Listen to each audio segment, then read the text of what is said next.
For this week, the figure who caught my attention was Gustavo Gutierrez.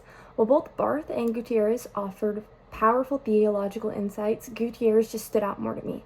It is because the way he connects his faith and his lived-in experiences, especially to those on the margins.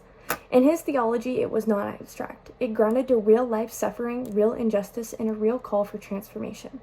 One line from his work that really stayed with me was, "To know God is to do justice." That sentence really challenged me in a way because I've always grown up knowing God is something that happens mostly through prayer, study, or any spiritual formation. But Gutierrez insists that authentic knowledge of God must express itself concretely in a way that we treat the poor, the oppressed, and the forgotten. In other words, theology doesn't lead to action, specifically action towards justice is incomplete. What stuck with me more is that Gutierrez isn't just a social activist. He is an expression of Christianity hope. He expresses that liberation is not merely a political project, but a participation in God's redemptive work in history. Gutierrez writes that Christian life involves creating a new humanity through solidarity, love, and refusal to accept injustice.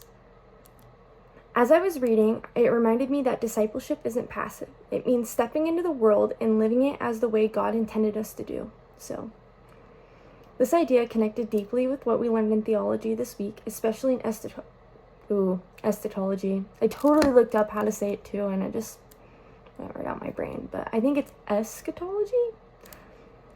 Anyway, that is the study of last things, God's ultimate future in the world.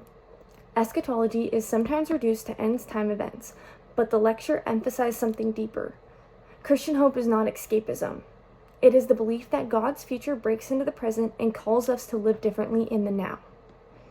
That is exactly what Gutierrez argues.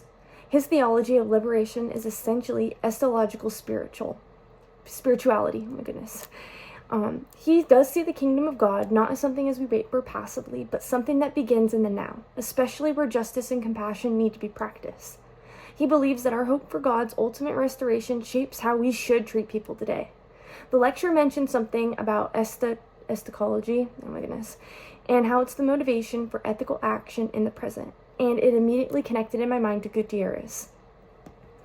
For me personally, the connection made eschatology feel less distant and more urgent. Instead of being a doctrine in the far future, it becomes a lens of how I should work, how I should see others, and how I should have responsibilities as a Christian. If God's future is where every tear is wiped away, then that is something I want to strive to do. Gutierrez challenged me to think about whether my faith is merely internal or whether it actually changes the lives of people around me. I think that is the most inciting and part that drew me straight to him. And the light that eschatology helped me see that Christian hope is not merely something we believe, but it is something that we practice. We should not just wait for God's kingdom, we should embody it in small and meaningful ways. Sweet. Thank you.